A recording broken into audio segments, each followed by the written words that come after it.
welcome to part 2. In part 2 of Johnny Chang's story, we see what happened after he got out of prison.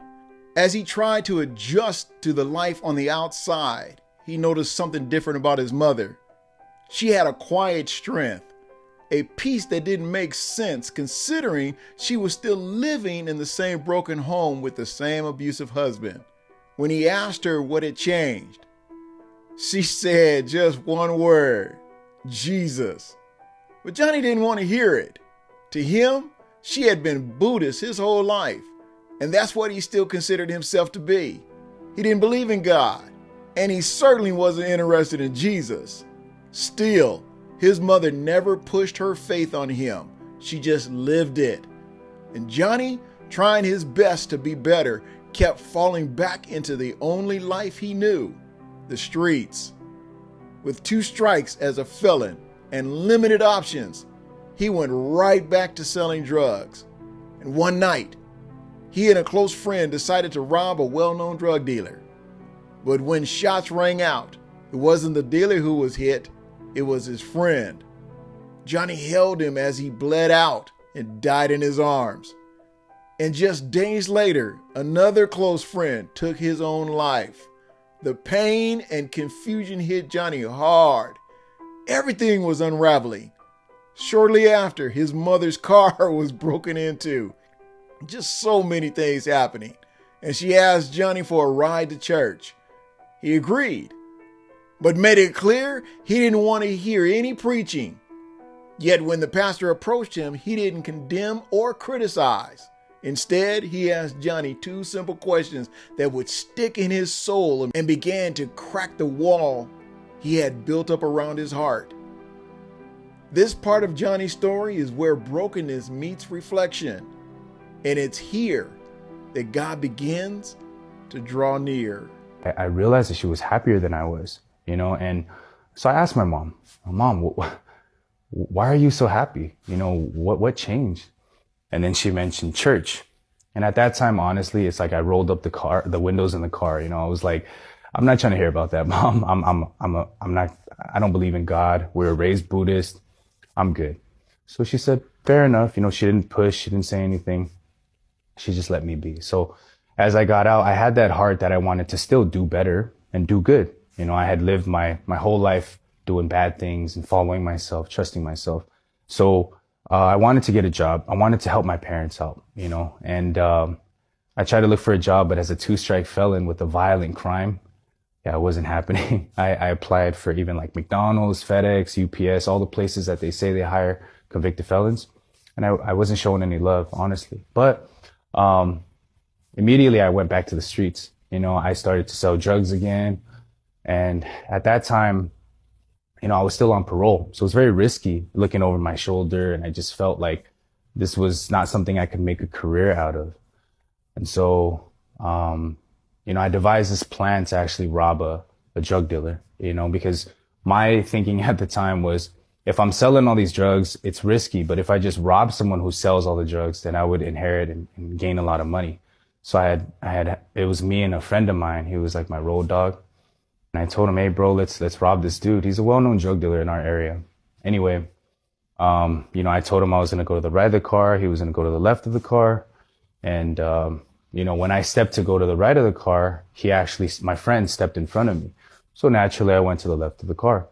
As I'm walking up on the driver's side of the car, I hear 3 gunshots, and when it rang out, I actually assumed initially that it was my friend who shot the dude. I was like, damn, you didn't even give him a chance. Well, whatever, it is what it is. We'll roll with the punches. We're very cold like that. But actually the car sped off and I realized it was my friend that had gotten shot. And, he was just laying there. I remember vividly, like the sounds, the noise that he was making, and he was dying. And there I'm holding him and he died in my arms, and so every time I think about that, I get a little emotional, but, that moment was very pivotal in my life because I had thought about it like that was supposed to be me.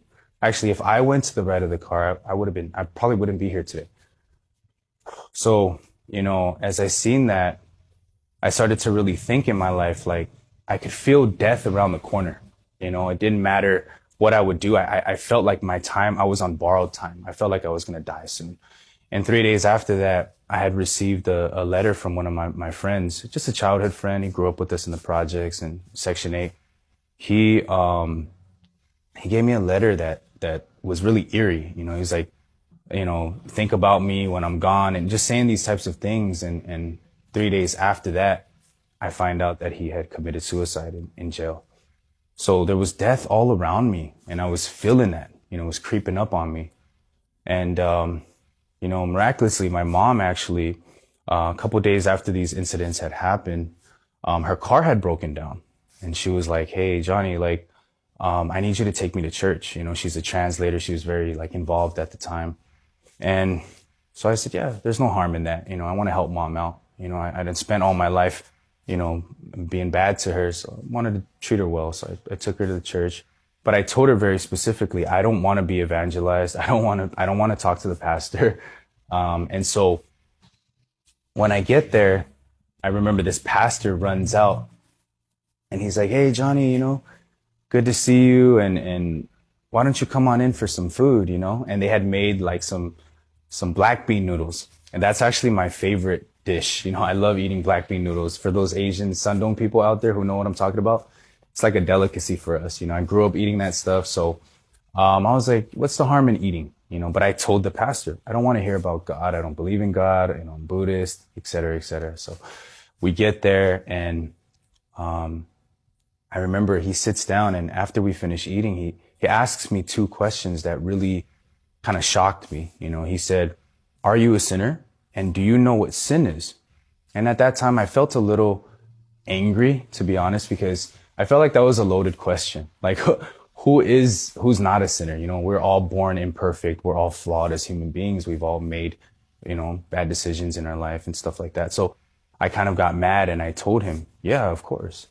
And he says, "So what do you think about sin?" And I said, "Well, sin is when you do something bad and then, you go against God, or you shoot people, stab people, lie to people. That's a sin." And he said, "Not so." And that was the first time that it kind of he shook my world upside down. I was like, "What do you mean? This is kind of weird," because that's what I always learned. Even though I wasn't Christian, Catholic or anything like that, I knew that doing bad things it's a no-no. You don't do that. But he explained to me that sin was actually twofold. The first thing is it's trusting yourself above the word of God. So trusting yourself more than God, that's what sin is. And number two, it was inheritance. So he explained to me the analogy of, you're Chinese. You didn't choose to be Chinese. You were born that way. Your father was Chinese, his father was Chinese, etc. It was passed down. Likewise with sin, it wasn't that you did anything wrong, but your father, Adam was evil. He was sinful, and then it passed down to us. So we were born as sinners. And at that time, it really made sense to me, because my son, he was 4 years old at the time. And, I always taught him well, hey, don't follow the way that daddy went, be good, respect your elders, et cetera, et cetera. Never taught him how to lie, steal, or do anything like that. But at the age of 4, he loved eating gummy bears. And I remember he would always want gummy bears. If he could just live off of gummy bears, he would do it.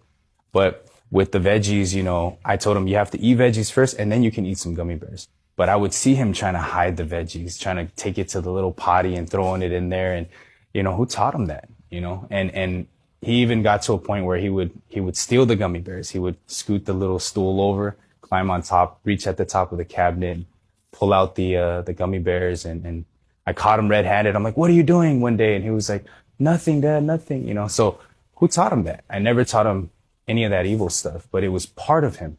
And it was something that was actually normal for him, for kids to rebel. And then he used the analogy of an apple tree, which really put it in perspective. He said, when you look at the seeds of an apple, where are the apples? But if you plant it, as it grows, it'll only produce apples. No matter how hard it tries, it cannot produce oranges or mangoes.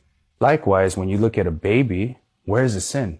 It's very cute, it's loving, but as it grows, as it matures, all you see is sin. They start to, lie, they start to cheat, steal, they can even murder, And so when I saw that, it really made a lot of sense to me as a person.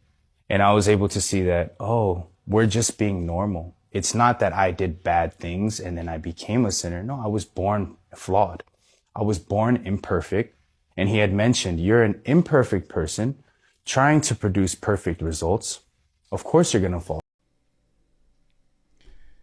If this is blessing you so far, please share it with someone that you know. And be sure to come back for part 3, which is the healing when forgiveness unlocks freedom.